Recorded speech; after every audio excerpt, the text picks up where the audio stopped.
Continuity. It's a word. It exists. And yeah, everything's changing.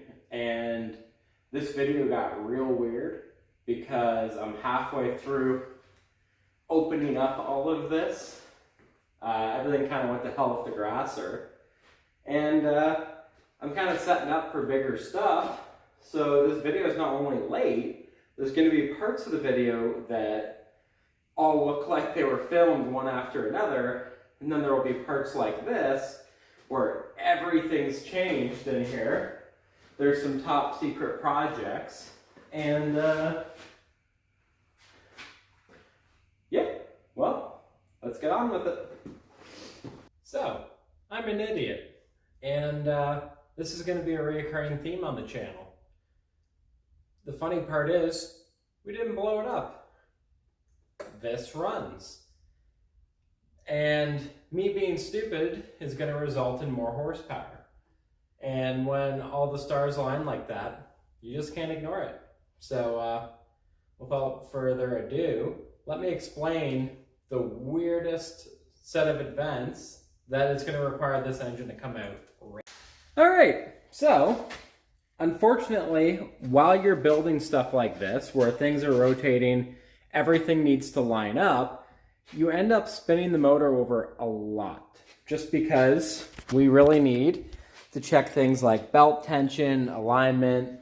So unfortunately, these little engines aren't really, well, they don't really have the best starters, to be honest. So I went to order a new starter because that makes sense, right? So I could have sworn this was a 420cc engine, mainly because I didn't pay attention to Zach's video. I will link it down below. He says it plain and clearly that this is a 8.5 horse, I think it's 270cc engine. I could have sworn I thought it was 420 cc's. So I ordered a Amazon starter for 420cc, kind of generic small engine. So it shows up and it doesn't fit. So I'm like, okay, not everything from Amazon is good, obviously. I wouldn't recommend getting the majority of your speed parts from there. So I went ahead and looked at Princess Auto and said, hey, do you have any replacement starters? I have a 420cc powerfist engine. They said no. They said to go online and they sell all of their own replacement parts. So I go home, I go online, they have none. So I'm like, okay, here's what we're gonna do. Because while I was in the store, I saw they were having a crazy sale on these engines. So I'm like, all right, this is stupid and pointless, and I would never do this, mainly because I'm cheap, but I bought another engine. I figured, you know, we're building a blower car, so it wouldn't be the worst thing in the world to have a spare. It was like, I think over 150 bucks cheaper than normal. And I'm like, okay, all I'm going to do is rob a starter off it, right? Because we've already built this. It exists. It just won't start anymore because we're kind of using the blower drive, or sorry, the pulley that would normally be used for pull starting it for the blower drive. So we only have the starter motor that I've already fried just from getting this working. And, you know, you kind of make things work, right? So I didn't want to take this all apart because, I mean, there's actually nothing wrong with it. I mean, it runs, it works. It has more mounts now for the Supercharger. It's not super plumbed. We've got a little auxiliary tank for now. I'm going to be making a moon tank later, but for now that works. You know, we've got a throttle. Throttle works. It's not bad. It's not great, but it'll get us going for now. So all I wanted to do was replace our starter. So I get the 420cc engine home. Starter is too big. So then I'm really confused because I'm like, okay, I could see the Amazon starter not working. That's supposed to be the same engine. until I look at the valve covers, because these engines are almost identical on the outside. It is hilariously the same, other than, from what I can see, the bore inside the engine and apparently the starter. But the only other difference is the shape of the valve cover. It's literally slightly different. So I have two options. I can return this motor that I just bought, and I can find another starter for the smaller engine because it's in there. It works. It would start right now if it had a starter. Or we rip it out. We immediately engine swap it to a bigger engine, hoping that our blower drive, which goes off the gas tank mounts, which do appear to be the same from the small engine to the big engine, and we go more power. This engine, I had kind of figured things out for the bigger cubic inch. We have a 500cc, it's an AMR 500 supercharger, on top of a 420cc, supposedly, engine. We have it 50% overdriven. So, every rotation of the engine, we are running 1,000 cc's of air. That is boost. Kind of makes sense, right? We have our air consumption and we have our supercharger. But what we actually had was 1,000 cc's of air being shoehorned into 270 cc's of engine. So clearly it worked. I don't know about longevity, but clearly it worked. But now we should be able to make a lot more power and a lot more torque. So I'm going to go ahead and do this. I'll probably set it up on time lapse. And yeah, we'll see. Also, hopefully this video is edited better. I try. You know, you can't make your 50th great video if you don't make one shitty one. Probably should also not swear. But you know what? Second video, I'm going to give that to myself. So yeah, let's try this. All right, so as you can see, this stuff actually comes apart a lot easier than I thought, which is nice because honestly, I haven't really messed with a lot of small engine stuff. Luckily, these engines are really, really similar. For something that's like twice the cubic inch, it's almost like the block is 90% the same. I can't say they're exactly the same. The actual case of the crank is way bigger on this one. There's little stuff like these bosses here, which I think are pretty universal for probably a generator where it would bolt up. You can kind of see that they raise above the block where here it's all level. So there's very small differences in just the way that they're packaged. The cylinder head and the cylinder itself is a lot bigger on this. Not only that, but our port size is probably 50% larger. Other than that though, they're pretty much the same. I think our exhaust angle is a little different on this one. It kind of comes up on an angle where that one's like 90 degrees. But I think this is going to be a pretty easy swap. I've already stripped everything off of this guy. This, honestly, I'm probably just going to put it back together with all the stock stuff. And it can hang out in the corner of the shop until we decide to build a little go-kart or pocket bike or who knows what. Something will need an engine, and we will already have one.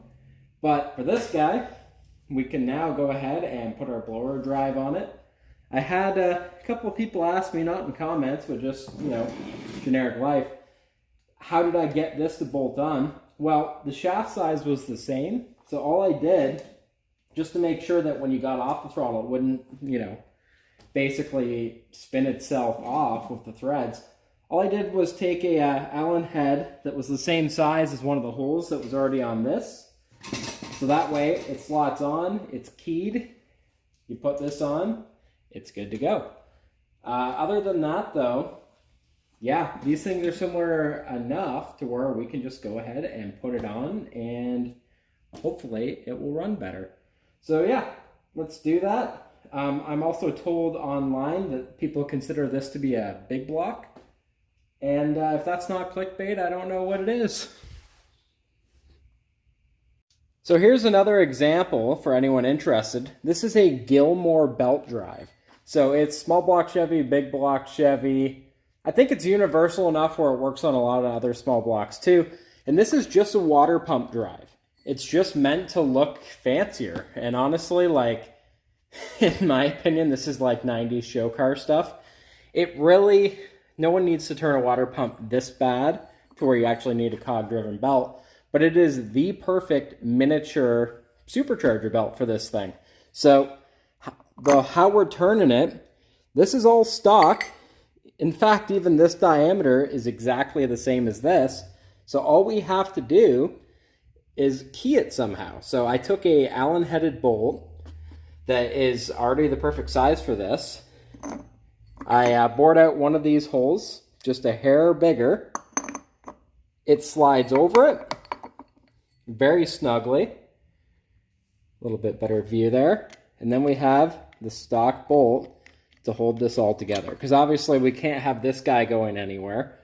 And that's how we're driving this. And it is like, honestly, like, I kind of made this all up as I go. Since I've done the original video, I've seen a lot of videos of people putting small superchargers on these engines. I don't ever assume that I'm the first to do anything, but this one I kind of thought, well, I can't imagine there's a lot of people doing this. What I did notice, though, is that I can't find another example of somebody using a cog supercharger belt on one of these. So a lot of people probably have a lot of belt slip. So I thought that showing this might actually help some people building their own, because it's I mean, one, you can get it on Amazon. I got mine from Summit Racing. Not that that's sponsored, but if they want to send me money, go right ahead. But it's a universal part, and you can get different length belts. So I mean, the other idler pulley bolted onto the supercharger pretty easily. This bolted on the crank super easy. And honestly, it just looks better than, you know, a V-belt or, you know, a 5-rib or whatever comes on them. So yeah, that's all I did. It is that easy, I promise. So yeah, let's get this guy into the frame of our Cub Cadet. And yeah, let's try to fire this thing up. All right, everything's hooked up again. We've just swapped to the bigger engine. Everything seems to be looking okay. I just spun it over a bit. Nothing's really binding. I feel like I'm going to have to adjust the belt more. Fuel pump's running. Methanol in the tank. Because who actually has a, you know, like a can of gasoline sitting around? Because honestly, the last time I ran this on gas, I just happened to have it. And methanol's abundant at my house. So, without further ado, I guess.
Okay. I guess it lives. I have no idea what that screeching noise was. I'm assuming, let me take my safety kill switch off here. Oh my god. Runs surprisingly well on methanol. which is kind of surprising. To put the stock exhaust on, because my stack didn't fit the new cylinder head, which shouldn't have surprised me. I figured there had to be something that was different between these engines. But my other motor, or my other blower mount that I ended up making, ended up hitting that. So I might have to make a temporary mount, because this is moving a lot. I really don't like that. But this thing's going to be sketch. It's going to be pretty hairy, I think. I'm really excited to try to drive it. Ooh, exhausts are hot. Can't forget that. Yeah. Oh, smells like methanol now, so that's good. This is one of my stupider ideas, but yeah, I mean, the new engine seems really healthy. The intake track feels a little warm, but honestly, I don't think it ran long enough for the methanol to sort of do its magic there. I don't really know that I'm gonna indefinitely run this on methanol. Makes for a great title, and honestly, it is actually easier at the track. That way, I only have to bring methanol. I don't have to bring, you know, an extra can of just gasoline. But honestly, these carbs seem happier on methanol than they do with the gasoline. I suspect that the only reason for that is because, you know, it's so oversized that it's sort of, I don't want to say it actually runs properly, but it actually runs properly with that much fuel flow. This carb setup, most people would run like 2 of these on a higher horsepower Volkswagen Carmen Ghia setup. So running all of it on a single cylinder, I think it's just a little too much for it, to be honest. Not that it's wrong per se, but you know, this whole application, there's not a lot right going on here. But I feel like I can tidy up the little details now that this thing actually seems to work. But after that, I guess we have to cut to me actually trying to drive this. Wish me luck.